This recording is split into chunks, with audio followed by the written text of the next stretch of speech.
sauf P grec. Je ne sais pas si on entend, oui. C'est bon. Parce que moi, je vous entends plus du coup. Bon, j'espère que vous allez bien. Euh, ouais, parce que moi, ça va. Je suis avec vous, c'est chouette. Je vous vois, c'est encore mieux. Et ouais, c'est un temps particulier. C'est une journée particulière, hein, et donc du coup, un temps particulier. Et en fait, la fois précédente, j'ai partagé avec vous le psaume 23, c'est un. On avait vu la première partie du psaume 23 que tout le monde connaît, Éternel est mon berger. C'est vrai que tout le monde, Éternel est mon berger. Mais il y a une suite à ce premier verset, hein. Alors c'est vrai que l'Éternel mon berger, hein, ce berger euh, qui est, euh, qui est mon ami, qui est mon compagnon, cet ami qui me fait paître, qui me soigne, qui me nourrit. Mais la suite de ce premier verset, c'est je ne manquerai de rien. L'Éternel est mon berger, je ne manquerai de rien. Si on s'arrête encore 2 petites secondes sur ce verset 1, et si effectivement je ne manquerai de rien, si effectivement j'ai cette conviction que je ne manquerai de rien, ben, je crois qu'on peut fermer la Bible parce que tout est résumé dans un seul verset. L'Éternel est mon berger, je ne manquerai de rien. En un verset, il y a 26, il y a 26, pardon, 66 livres qui sont résumés, hein. Mais faut-il encore en avoir la conviction? Euh, Ces 4 mots, en fait, ils posent aussi un problème. Ils révèlent ces 4 mots ce qu'est réellement ma foi. Je ne manquerai de rien. Mais est-ce que j'ai réellement cette conviction à croire que l'Éternel, qui est mon berger, va faire en sorte, pardon, que je ne manquerai de rien? Est-ce que je l'ai cette conviction? Est-ce que j'ai réellement la foi de croire que l'Éternel, qui est mon berger, fera en sorte que je manquerai?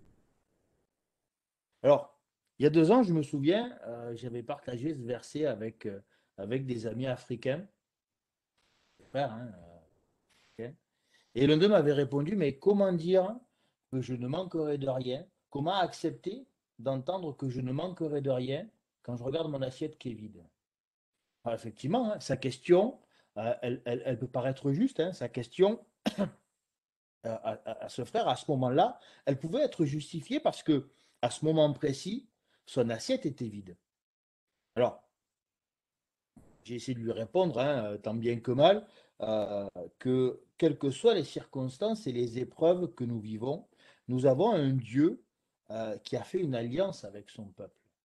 Nous avons un Dieu qui, par cette alliance, s'est engagé à ne pas nous abandonner, et le fait de nous en remettre à lui et uniquement à lui permet d'être assuré que rien ne nous manquera et que Dieu pourvoira à nos besoins, bien évidemment, à sa façon et en son temps. C'est ça qu'il faut retenir à un moment donné. Si on prend par exemple Georges Muller, je ne sais pas si on avait au cours de Doctrine appliquée, hein, Pasteur Johan, tu nous avais demandé de lire un jour l'audace de la foi. L'audace de la foi. Un livre magnifique, hein, qui prend beaucoup de place en fait à un moment donné. Parce que Georges Muller, alors c'est quelqu'un qui est arrivé à Christ un peu tardivement, hein, et bon, c'était assez mal parti aussi, hein, par rapport à ce qu'il vivait et ce qu'il avait quelque part envie de vivre. Euh, mais c'est un homme qui a remis toute sa vie et tout ce qu'il entreprenait entre les mains de Dieu. C'est-à-dire qu'il n'a pas essayé de faire les choses par lui-même. Ça aussi, c'est notre défi, de ne pas faire les choses que par nous-mêmes. Il avait cette intime conviction avec une petite pointe d'arrogance que Dieu pourvoirait continuellement lorsqu'il lui faisait part de ses problèmes, de ses besoins, des problèmes qu'il rencontrait et des besoins qu'il nécessitait. Ainsi, de rien, pardon, il est devenu fondateur d'une société biblique.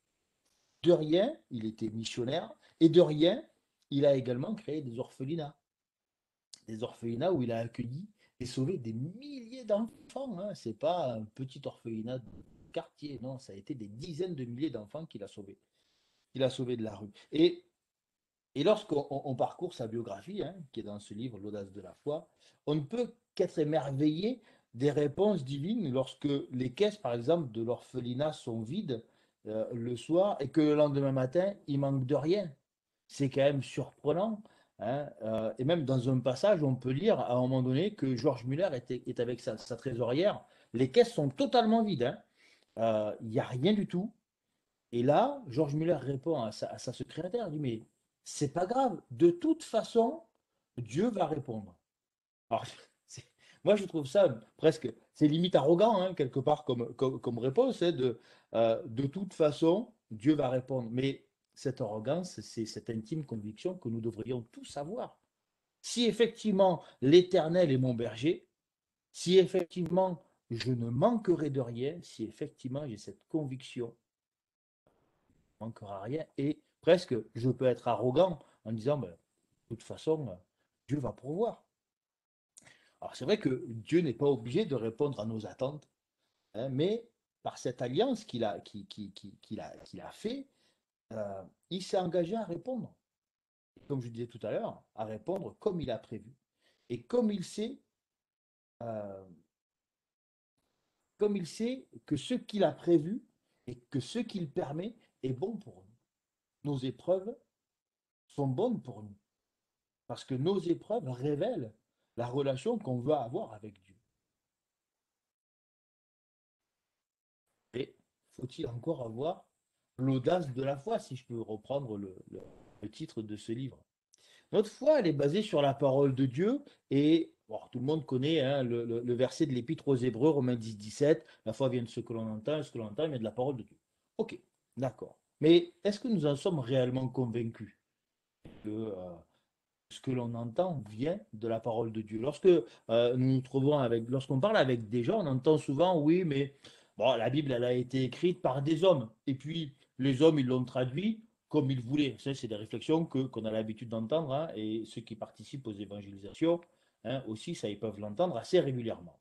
Alors là, on peut se féliciter, pardon, d'avoir suivi des cours d'apologétique pour pouvoir répondre, hein, parce que c'est important à un moment donné de pouvoir répondre à ces gens-là.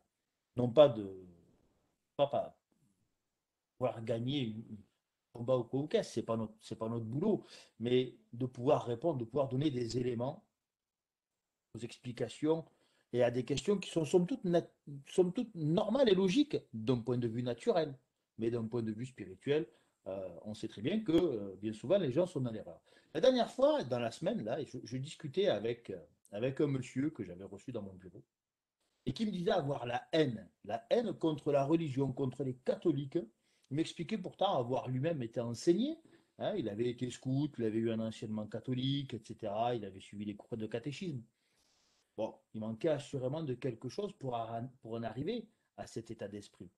Alors bien évidemment, hein, je vais pas, moi je pouvais pas le laisser repartir avec cet état d'esprit, avec cette espèce de bagage qu'il avait entre ses mains, et cette idée qu'il avait en tête, cette haine, quelque part, qu'il avait de Dieu, et ce manque, en fait, qu'il avait dans son fait, parce que ça révélait tout simplement qu'il lui manquait quelque chose.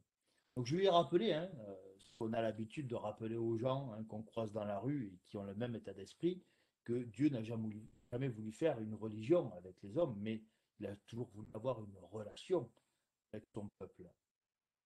Et il est reparti en me disant qu'effectivement, il n'avait jamais entendu parler de cette relation qui. Il lui manquait effectivement Dieu dans son cœur. Alors oui, hein, c'est bien plus facile de regarder à son épreuve, hein, que de regarder à Dieu en ayant l'audace de savoir que l'on ne manquera de rien. C'est certain, c'est beaucoup plus facile. Et c'est une fois encore, quelque part, l'art maîtrisé du diable pour nous éloigner de Dieu. Vraiment, est-ce que tu ne manqueras de rien? Regarde ton assiette comme elle est vide. Certain que tu manqueras de rien. Regarde bien, regarde. Alors oui, c'est vrai, mon assiette, elle est vide. Regarde mon cœur. Regarde mon cœur comme il est rempli de conviction. Oui, c'est vrai, mon assiette, elle est vide, mais regarde mon cœur comme il est rempli de foi. C'est vrai, mon assiette, elle est vide, mais regarde mon cœur comme il est rempli d'espérance. Hein. Mon assiette, elle est vide, c'est vrai, mais regarde comme mon cœur est rempli d'audace. Regarde comme mon cœur est rempli de ses promesses divines, de ses promesses de Dieu. Les hommes et les femmes qui sont partis sur le champ missionnaire, ceux qui sont partis selon le dessein de Dieu, hein, pas selon leurs propres convictions, est-ce qu'ils manquent de Christ? Est-ce qu'ils ont Dieu dans leur cœur? Non, parce qu'ils sont convaincus que Dieu répondra à leurs problèmes, à leurs manques. Je ne manquerai de rien. Il fallait effectivement que David ait une foi résistante à toute épreuve, hein, pour chanter ce cantique. Si on prend l'exemple de Job, Job, lui, c'est certain, il manquait de rien. Hein. On regarde les premiers versets, il a tout ce qu'il faut. Hein. Il a des fils, des filles, du bétail, il a des serviteurs, un grand nombre de serviteurs. C'est dire que les biens mobiliers qu'il devait avoir devaient être assez nombreux. Hein. Il craignait Dieu, hein, mais enfin, il respectait Dieu. Il suivait ses commandements, il admettait, reconnaissait l'autorité de Dieu, hein, sur toutes les choses qui lui appartenaient. Il était intègre, il était droit, il se détournait du mal. S'arrête juste ça, et le diable lui enlève tout. Là, à un moment donné, effectivement, là, il a un manque. Mais il lui reste trois choses. Femme, des amis et Dieu. La chose la plus importante, on va appeler ça des amis parce que hein, on peut dire qu'ils étaient de bons conseils, son épouse non plus. Donc la seule personne qui pouvait pourvoir à ses besoins, à son manque à ce moment-là, c'était Dieu. Et effectivement, il garde son cœur accroché à Dieu. Il a l'audace de garder la foi. Il a l'audace, il ne renonce pas. Il sait qu'au plus profond de son cœur, il ne manquera de rien. Et effectivement, de Job, au chapitre 42, et bien plus encore. Cette deuxième partie du verset 1 du psaume 23, c'est vraiment assurance, c'est vraiment une conviction, c'est vraiment une audace. Je ne m'en. Sujet de prière, on en a tous, hein, plus ou moins. Actuellement, avec Hélène, on a un sujet de prière qui est assez particulier par rapport à un orphelinat qu'on supporte, bien évidemment. Et on voit, comme peut voir Georges, comme a pu voir Georges Muller et expérimenter Georges Muller, que effectivement, Dieu répond à ces manques qu'on peut avoir à un instant T, parce qu'à l'instant U, à la suite, éternel est mon berger. C'est la première partie du verset 1. C'est notre berger, c'est celui qui prend soin de son troupeau, soigne. Et ce compagnon, il est cet ami, il est cet ami. Il y a autant de tâches que Dieu fait pour que nous. Et à nous de garder la foi dans ce berger qui est l'Éternel qui a fait alliance, l'Éternel qui promet, l'Éternel qui est avec nous jusqu'à la fin du monde. Verset 20. Et parce qu'on a la foi, parce qu'on a cette conviction, parce qu'on a cette assurance, parce qu'on a cette espérance, parce qu'on a cette audace, on sait que notre Seigneur fera en sorte qu'il ne nous manque rien dès lors que l'on se laisse aller dans son plan qu'il a prévu pour nous. À nous d'avoir cette intime conviction et de rester accroché à cette intime conviction, à cette assurance. Amen.